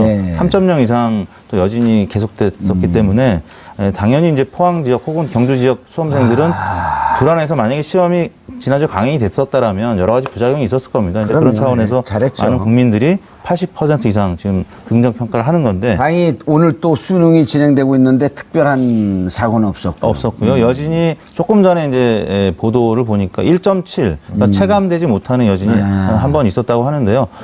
지난주에 시험이 치러졌으면 상당히 여러 가지 부작용 또 불만들이 있었을 텐데 지금은 이제 거의 그런 얘기들이 이제 없을 정도로 좀 잦아들었기 때문에 잠깐만요. 근데 정말 우리 이택수 전문가 같은 경우는 집에 거의 안 들어가잖아요. 들어가나요? 좀 늦게 들어가죠. 그러니까 아들 공부하는 거는 이제 주로 집에 계신 사모님이 많이 부담을 질 텐데 연기하는 거에 대해서 부담스럽던가요? 뭐 저희 와이프 얘기하시는 아니요, 본인이. 저는 아무튼 우리 아들이 하루라도 더 시간이 있었으면 좋겠다 그랬기 때문에 연기가 돼서 좀 다행스럽게 생각합니다. 시험을 보든 말든 관계하지 않는다 이런 건 아니고요. 근데 워낙 이제 우리 둘째 아들이 공부를 뭐 열심히는 안 했기, 본인도 알고 저도 알고 있었기 때문에 훌륭하게 되겠네요.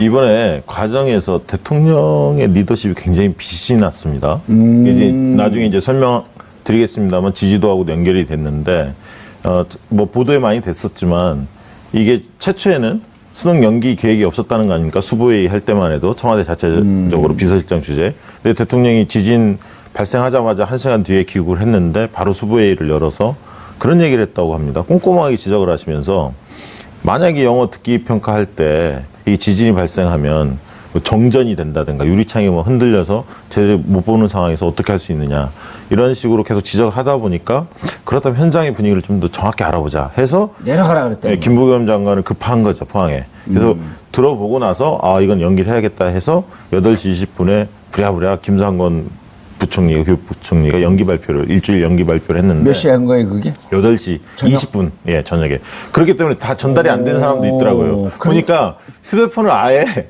꺼놓고 생활하는 친구들도 있더라고요. 3수 4수 뭐 이렇게 하는 친구들 중에는. 그래서 연락 못 받아갖고 그 다음날 허겁지겁 학교에 가보니까 수험장소에 가보니까 이게 연기됐다는 걸 알았다. 아 그럼 이게 지난주 지진 난 게 수요일 날 났던 건가요? 예 전날 나서 그 3시쯤에 나서 이게 밤에 8시 20분에 결정이 되니까 그 굉장히 긴급하지. 그러니까 리더의 가장 중요한 자질 중에 하나가 대통령 자질 중에 하나가 위기 대처 능력입니다.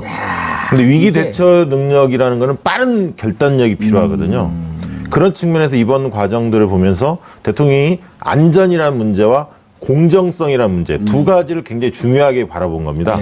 안전이라는 건 어쨌든 지진 나면 중요한 거니까. 또 세월호 경험을 우리가 해보지 않았습니까? 그리고 공정해야 한다. 그러니까 대다수가 뭐 문제가 없다라도 소수가 불공정한 상황에 놓여 있으면 그거 옳지 않지 않는 거 아니냐 이런 어떤 지적들을 한 거죠. 사실. 현장에 가본 게 현장에 답이 있다라고 하는 정치권의 속설이 있잖아요. 네, 그렇죠. 그러니까 어쨌든 이번 과정에서 준비된 대통령의 모습을 보여줬다 이렇게 좀 평가하고 이 과정에서 좀 재밌는 거는 현장 김부겸 장관 파견한 건 적절했었나요? 그렇죠. 행안부가 그 안전을 대책을 책임지니까 일단 갔고 그 안전 상황을 먼저 진단을 해야 그 수능 연기 여부에 대한 판단을 하는 거니까요. 그렇죠. 수험 장소 4개 학교가 안전한지. 그렇죠. 그게 제일 중요하니까.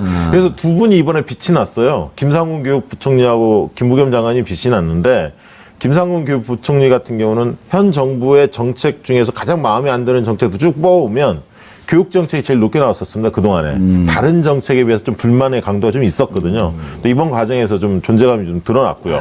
김부겸 장관의 경우도 본인이 대구 경북 출신 아닙니까? 예. 자기 정치적 기반이 거기 있는데 이제 그런 측면에서도 본인의 정치적 입지에도 좀 도움이 된 측면도 있어 보입니다. 이게 비교가 되네. 대통령의 7시간과 대통령의 5시간. 이번에 수능 그 지진 나고 수능 연기 결정할 때까지 5시간이거든요. 그렇죠. 그 5시간 동안 지금의 대통령은 어떻게 움직였는지, 네. 세월호 났을 때 그때의 대통령은 어떻게 움직였었는지, 7대5. 예? 그렇죠? 네. 7 더하기 5는 몇이죠? 12죠. 10이는 한다스죠. 네.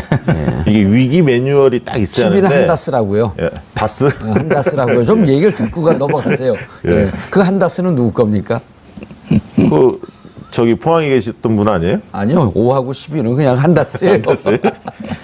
이게 예. 그 위기 매뉴얼들을 청와대에서 보통 마련을 하거든요. 근데 아마 이건 없었던 것 청와대에 같아요. 계셨었죠 또. 예. 예. 왜냐하면 수능일날 지진이 터졌을 때 어떻게 할 거냐. 여기까지는 없었지 않았을까.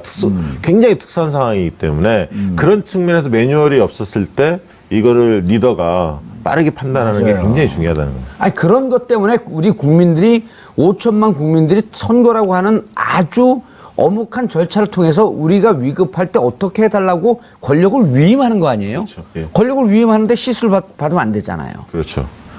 이렇게 미리 받으시던가 그래요. 그렇죠. 예. 늘 평상시에 평상시에, 예. 예. 지진 안 날 때. 네, 예. 그렇습니다. 알겠습니다. 다음 결과요. 네, 뭐 그러다 보니까 예. 이 자유한국당 지지층에서도 아까 오차 범위 내긴 합니다만 6%포인트 긍정평가가 높았다라는 것인데 의미가 있네요. 네, 만약에 뭐 여하튼 조금이라도 부정적인 평가의 요인들이 있었다면 자유한국당 지지층이나 뭐 60대 혹은 TK 지역에서 부정평가가 뭐 오차 범위 내라도 높았을 텐데 지금 말씀드린 대로 자유한국당 지지층들조차도 6%포인트 긍정평가가 높았다는 거는 그리고 전체적으로 84%가량의 긍정평가라는 거는 뭐 상당히 높은 수치라고 할 수 있겠습니다. 그 다음 이제 뭐 그러다 보니까 문재인 대통령의 지지율 이제 소개 안 드릴 수가 없는데요. 바로 대통령 지지율로 넘어가네. 예. 문재인 대통령 지지율이 지난주 저희가 주간 집계가 71.6%였는데 이번 주 73.1%로 지금 4주 연속 70%를 이어가고 있습니다. 예. 뭐 물론 이제 다양한 요인들이 영향을 미쳤겠지만 지금 이제 그 자유한국당 쪽에서 전에 왔던 여러 가지 부정평가 때문에 뭐 아까 소개해드렸습니다만 유해 최고위원회 그 막말 논란이라든지 아니면 최경환 의원의 그 검찰 뭐 수사 소식 뭐 등등 때문에 오른 것도 있겠지만 첫 번째는 이 지진 대처 능력이 이제 뛰어났다 이렇게 국민들이 평가하는 것 같고요. 두 번째는 이국종 교수가 뭐 어려운 과정 속에서 JSA 기순 병사를 이제 살려냈는데 그런 소식도 문재인 대통령 국정수행 평가에는 긍정적으로 영향을 미치지 않았나 싶습니다. 아주 호재죠. 네, 네, 왜냐하면 온 국민들이 어떻게 될까 그 고민하고 있었는데 또 그 와중에 수술 와중에 23cm 정도 되는 거대 회충이 발견되면서 부부의 경제적 실상, 건강 실상까지도 노출이 됐단 말이에요. 네. 이 하나로 여러 가지 남북 관계도 얘기할 수 있고, 그다음에 이 생명을 결국 구해낼 것이냐 말 것이냐라고 하는 이런 또 그 긴박한 네. 상황에서 또 어제는 공교롭게도 JS의 그 CCTV 영상도 공개됐고, 네. 온 국민이 돈 안 내고 영화 본 거예요. 그 아주 절박한 네. 순간에. 근데 네. 그게 정말 영화보다도 더 긴박하더라고요. 네. 그래서 정치 외적인 요인이었음에도 불구하고 지금 JSA 그 기순 병사 소식 때문에 문재인 대통령의 지지율이 올랐다고 봅니다. 그래서 지금 4주 연속 그게 반영이 된 건가요? 네, 월화수 저희가 조사를 한 것인데요. 지지율이 계속 이제 오름세로 가파르게 오름세로 지금 나타나고 있고요. 물론 이제 그 당내에서도 여러 이제 그 부정적인 소식이 있을 수가 있는데 대체로 지금 그런 전병헌 소식보다 수석. 네네, 전병헌 수석이 이제 영장이 청구됐죠. 이제 그런 소식에도 불구하고 지금 정치 외적인 요인과 또 지금 자유한국당과 여러 가지 부정적 소식 때문에 문재인 대통령 지지율이 올랐습니다. 그리고 부정평가는 22.3%로 지난주 대비 한 2%포인트가량 감소한 것으로 나타났습니다. 예. 대통령 지지율에 대해서요. 네. 예.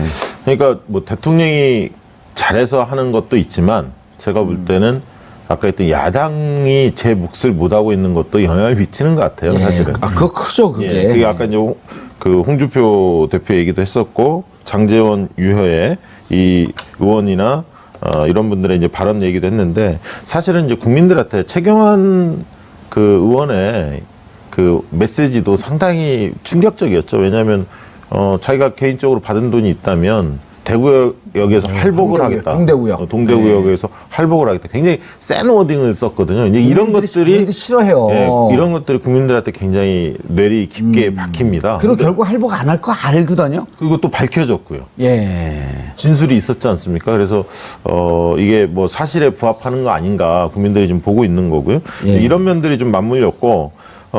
그러나 대통령 지지도가 계속 고공행진을 할 건가? 저는 뭐 크게 빠질 가능성은 별로 없어 보입니다만 단기간에 어쨌든 악재 요소도 좀 있었습니다. 아직 다 반영은 안 된 것 같고요. 어쨌든 전병헌 전 전무수석의 구속이 될지 여부가 내일 이제 결론이 나는데 물론 이제 이게 그 다툼의 여지는 많이 있어 보입니다. 그러니까 제3자 뇌물 명목으로 그리고 횡령 뭐 여러 가지를 걸었는데 실제 이제 그 비서관의 단독 범행이냐 아니면 실질적으로 전병헌 수석이 지시를 했거나 인지를 했거나 이 다툼이 좀 있는 것 같고 내일 어쨌든 최종적으로 결론이 난다고 하니까 물론 이 사안이 정무석에 임명된 이후에 벌어진 사안이 아니라 한 2년 전 과거의 일이기 때문에 국민들이 볼 때도 가려서 보는 측면도 좀 있는 것 같고요. 그다음에 아까 이제 그래도 만약에 불법으로 했다고 한다면 그건 벌을 받아야 되는 거죠. 뭐 당연히 타격이 약간 있겠죠. 그리고 세월호 유해 은폐한 것 이 부분이 있었는데 아까 이제 자유한국당이 이 문제에 대해서 이상하게 대처하면서 대통령의 지지율로서 바로 빠지지는 않을 것 같고요. 그다음에 이제 오늘 또 박지원 대표도 전 대표도 그런 말씀을 하셨지만 홍종학 장관을 임명하면서 대통령이 좀 메시지를 남겼지 않습니까? 국회에서 좀 논란이 됐던 사람들이 오히려 일을 잘한다. 뭐 이런 말씀을 하시다 보니까 그건 좀 적절치 않은 것 같고요. 그런 건 좀 안 했으면 좋겠어요. 예, 그러다 보니까 좀 갑론을박하면서 좀 빌미를 좀 주지 않았나. 오히려 국회에서 이렇게 논란이 됐고 그다음에 많은 분들이 청문회에서 문제 제기를 했기 때문에 그런 것을 잊지 말고 조금 더 신중하게 열심히 잘했으면 좋겠다. 이렇게 됐으면 훨씬 더 신뢰가 쌓였을 텐데. 예. 맞습니다. 그런 부분이 좀 아쉽더라고요. 네, 좀 아쉽습니다. 예. 그럼에도 불구하고 아무튼 195일 만에 정부 그 1기 조각이 이제 마무리가 됐다는 195일이요? 소식이 있었기 때문에 그 조각 소식은 긍정 평가를 미쳤다고 보는데요. 같은 날 이제 아무튼 그 홍준표 대표의 검찰 특활비 관련된 의혹 제기 이 소식 때문에 좀 이 부분도 문재인 대통령 지지율에는 긍정적으로 영향을 미친 것이거든요. 그러니까 한국당의 여러 가지 악재들이 지금 계속적으로 문재인 대통령에는 좀 도움이 되고 있습니다. 그다음에 저는 고위공직자들 그 칠 때 인선 기준을 강화해서 지금 발표하지 않았습니까? 그 성폭행과 관련, 성폭력과 관련된 범죄들 그리고 음주운전 이거를 이제 5대 비리에 추가해서 좀 더 기준을 강화했는데요. 이 발표하는 과정에서 기존에 이제 충족되지 못한 분들도 사실은 임명이 많이 됐지 않습니까? 사실 그리고 이 부분에 대해서 좀 더 언급을 좀 해줬으면 그리고 시기가 곧바로 그 다음날 하다 보니까 약간의 좀 논란이 좀 있는 것 같아요. 그래서 조금 더 그 어떤 인선 문제에 대해서 대통령의 생각 또 청와대 입장 이런 부분들이 솔직 담백하게 좀 더 전달됐으면 하는 아쉬움이 좀 있었습니다. 알겠습니다. 다음 정당 지지율 들어가나요? 네. 민주당 지지율이 0.5%포인트 오른 51.8%를 기록했습니다. 문재인 대통령 지지율과 함께 동반 상승을 상승하고 했고요. 있고요. 네, 자유한국당 지지율은 1.6%포인트 빠진 16.7%를 기록했습니다. 역시 계속 언급되는 부분이지만 유여의 최고위원회 막말 파문 논란이 주초에 계속 포털 사이트, SNS를 통해서 많은 비판이 이어졌기 때문이고 또 최경환 의원과 관련된 검찰 수사 소식, 또 홍준표 대표의 특활비 논란 등이 영향을 미쳐서 지지율이 지난주에 이어서 지금 상승세를 이어가지 못하고 하락세가 2주째 이어지고 있습니다. 그다음에 정의당 지지율인데요. 1.9%포인트 오른 6.9%를 기록했습니다. 그다음에 바른정당이 5.6%, 국민의당이 지금 계속 최저치를 향해 가고 있는데요. 4.4%. 지난주가 4.9%가 최저치 타이 기록이었었는데 그보다도 0.5%포인트 빠진 수치를 기록했습니다. 최저치 그럼 최고 기록인가요? 그렇습니다. 지난주가 4.9%가 타이 기록이었거든요. 국민의당이 용평 평창 올림픽을 앞두고 그 기록을 많이 갱신하고 있네요. 네. 어제 이제 끝장 토론이 있었는데 뭐 끝장을 내지 못하고 지금 그냥 미봉책으로만 덮은 상태고요.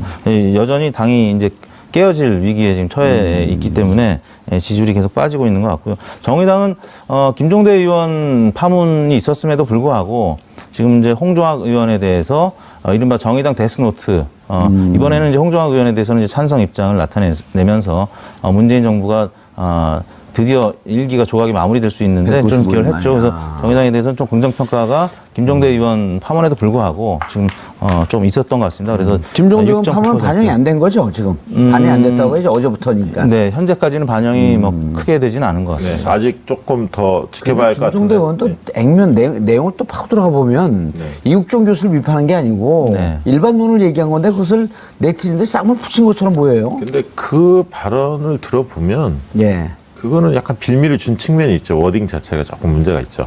그런데 우리가 평상시에 또 그 김종대 교수의 이렇게 자유분 마음을 잘 알잖아요. 그리고 너무 이렇게 막 이 기사가 좋은 기사고 훈훈한 기사임에도 불구하고 인권에 대해서도 한번 생각하라 이런 쪽으로 좀 좋게 받아들여야 되는데.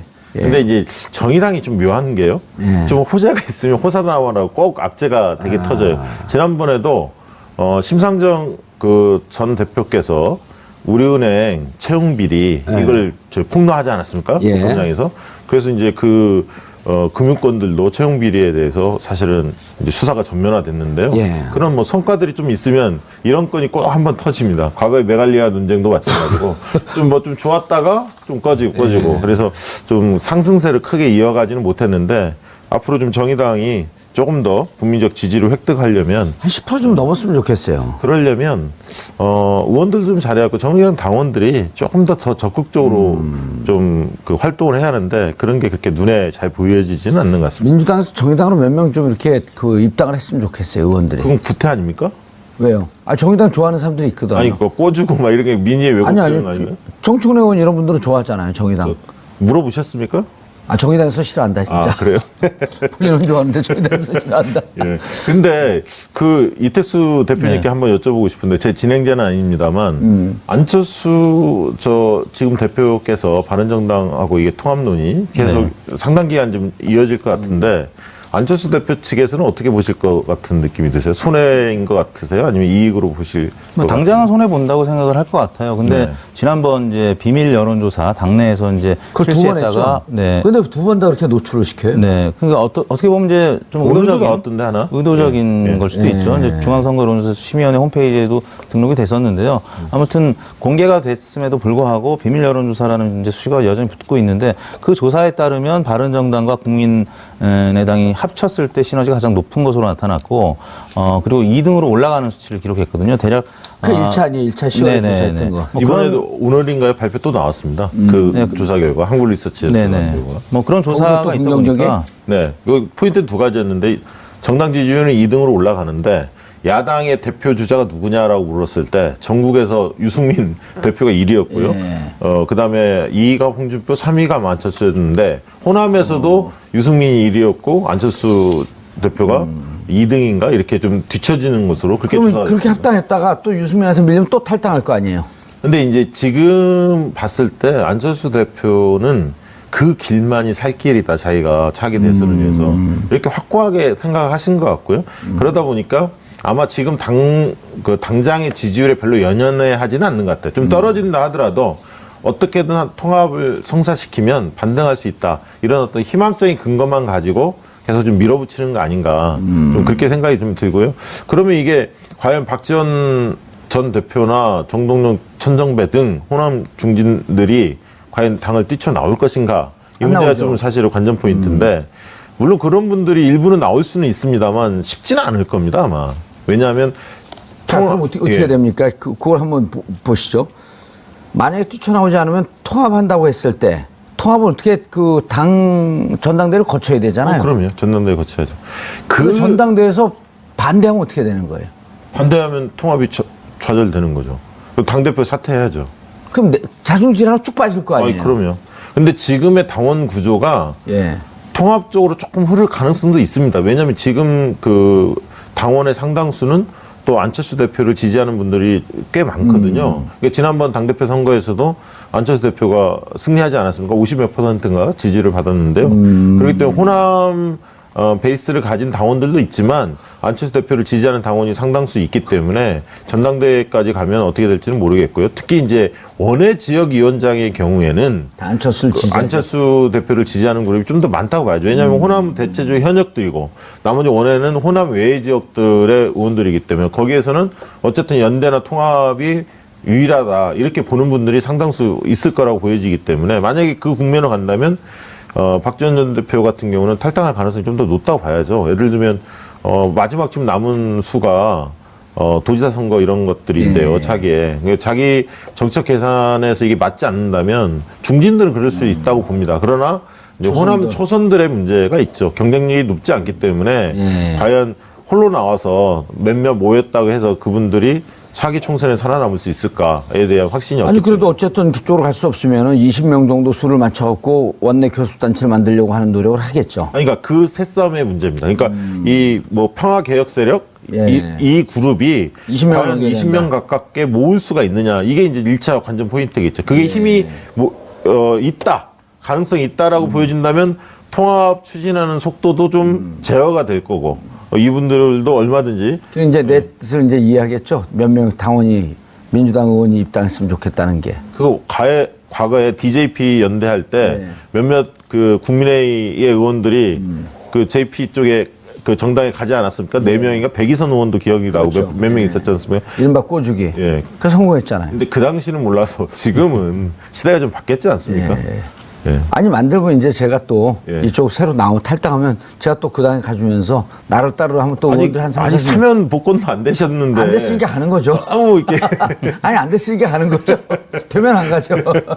그래서 이제 어제 그 끝장 토론 이후에 이제 끝장 토론 내용은 뭐였어요 결국? 결국에는 이제 이 그냥 당을 끝장내자. 예. 근데 이 안철수 대표 측과 예. 또 이제 반대 진영에 있는 측의 셈법은 다른 것 같아요. 그러니까 의원 수는 좀 안철수 대표 측이 불리한 상황이긴 한데 말씀 나왔던 당원들의 투표로 갔을 때는 또 다른 양상이 될 수 있다. 그게 안철수 대표 측근 의원들의 얘기였고요. 그래서 결국에는 뭐 진성 당원들을 상대로 투표를 하자. 이제 결국에는 방법론적으로 여러 가지 이 논란이 있기 때문에 결론을 내지 통합에 못했는데. 대해서 진성당원으로 당원 당규가 있을 거 아니에요. 예, 당원 투표로 가자는 거죠. 근데 거기에 대해서는 또 이제 반대 측 의원들은 입장을 달리하고 있는 것이고. 어떻게 해요? 왜냐하면요, 이게 당원 투표가 최고 의사결정 기구라는 게 없어요. 없죠. 전당대회만 전당대회를 해야 있고 되는 당원 거죠. 투표는 참고 자료거든요. 예. 사실은 당원들 뜻이 이러니까 반영해서 우리가 끌고 가자. 상무위원회 회의 이런 것도 위임받지 않고서는 무조건 이런 거 당의 그렇죠. 통합이나 당 해산 이런 거는 전당대회에서 결정을 해야 되는 거 아니에요? 네. 그렇죠. 맞습니다. 예. 안철수 대표가 이런 정당 이런 흐름 이 규정을 할까요? 근데 과거에는 뭐 그런 발언도 있더라고요. 과거에는 문재인과 안철수 문재인 대표 시절에 논란이 예. 불어졌을 때 이제 문재인 대표가 당원 뜻을 좀 묻자 뭐 이런 거를 했을 때는 또 반대했었고 안철수 당시에 그 의원께서는 그래서 이제 이 정치적인 어떤 상황에 따라서 태도들을 계속 바꿔오는 거 아니냐 표리부동하다 뭐 이런 어떤 비판들도 있습니다. 한 인터넷 매체 보도를 보니까 이제 예. 국민의당 의원들이 그 교섭단체를 국민의당 교섭단체에서 이탈을 해서 별도 교섭단체를 구성한다. 탈당을 하지 않고 뭐 그런 얘기까지 나오더라고요. 만약 그렇게 되면 사실상 뭐 당이 깨지는 건데 만약에 반대하는 분들이 네, 반대하는 분들이 한 20여 명이 나와서 탈당하지 않고 탈당하지 않고 국민의당 교섭단체에서 이탈을 한다. 그게 가능한가요? 예, 법적으로 그게 과거 전례가 있더라고요. 열린우리당 때 김현미 의원이 잠시 교섭단체에서 이탈한 적이 있는데 그렇게 되면 국민의당은 당은 있는데 교섭단체 안철수 대표 중심으로 한 의원들의 교섭단체는 무력화되는 것이고요. 그런 차원이라면 안철수 대표 입장에서도 바른정당이랑 어떻게든 합쳐서 교섭단체를 구성해야 되는 것이죠. 교섭단체 구성이 안 되겠죠. 예를 들어 10대 명이고 저쪽에 이쪽하고 합하게 되면 떠날 사람들이 또 한 대여섯 명 되거든요. 그럼 간당간당해지는 겁니다. 20명이. 간당간당하지 않고 18 내지 19 정도 되겠죠. 그래야지 이게 정상적인 네. 모습이죠. 당을 갖고 네, 네. 국민이 위임한 정당인데 이렇게 저렇게 그건 뭐 주물럭 무슨 쿵떡을 만드는 것도 아니고. 근데 이제 사실은 그 박지원 전 대표나 예. 정동영 의원이 의구심을 갖는 거는 단순히 바른정당까지만 하는 게 아니라 자유한국당이죠. 자유한국당을 노리고 있는 거 아니냐. 그렇죠. 그래서 보수대연합의 길로 가는 거 아니냐. 예. 이렇게 이제 민자당 하자는 거 아니죠. 예, 의구심을 갖고 있기 때문에 그런 부분에 대한 뉘앙스가 몇 가지 징후들이 나타나고 있기 때문에 이 부분은 절대 안 된다. 이렇게 결사 반대하는 것으로 보여집니다. 예. 그 지점에서 이제 YS의 3당 합당 방식이냐 아니면 DJP 연합이냐 그 논란이 어제 그 끝장 토론 내에서 많은 얘기가 있었다고 하더라고요. 박지원 대표 같은 경우는 야당에 지금 유력한 주자가 없기 때문에 이렇게 묶어서 본인이 그 주자가 되려고 한다. 그런데 또 막상 여론조사하면 유승민이라면서요. 네, 그렇습니다. 그걸 전문용어로 죽 써서 개준다는 거 아니에요? 예? 그러니까 그만큼 이제 호남에 다녀오면요. 예. 실제로 이제 안철수 대표에 대해서 호남 민심이 어떤지 저도 이제 호남에 갈 기회가 있으니까 건네보면 과거 대선 때하고는 사뭇 다릅니다. 공기 자체가 다르고요. 반응 자체가 다릅니다. 그러니까 바로 대답을 바로 안 합니다. 이렇게 좋든 싫든 별 관심 없다. 이런 어떤 태도들을 많이 볼 수가 있습니다. 뭘 하든 뭘 하든지 대세에 지장 없고 좀 정치적 건 뒤로 이제 퇴진해라. 그러니까 차기에 염두에 두는 사람이 아니다라는 인식이 상당히 형성돼 있는 것 같습니다. 알겠습니다. 여론조사 결과 뭐 더 얘기할 건 없죠. 국민의당 지지율이 지금 호남에서 보니까 10.1%거든요, 이번 예. 주에. 민주당 지지율이 64.5%고요. 예. 그 자유한국당 5%. 알겠습니다. 국민의당 그것만 10.1%. 얘기하면 됩니다. 별 차이가 없는 거 봐서는 예. 국민의당이 지금 호남에서도 굉장히 열악한 환경에 처해 있다고 봐요. 알겠습니다. 자, 여론조사 정기적으로 하는 다음 주에 다시 뵙고 두 분 인사하세요. 네. 예. 예. 자, 감사합니다. 11월 23일 목요일 정봉주의 품격시대 마치겠습니다. 자, 수능 본 학생들 여러분, 오늘 기분 좋지만 그래도 마음껏 뛰놀면서 사고 나지 않게 조심해 주시기 바라겠습니다. 감사합니다.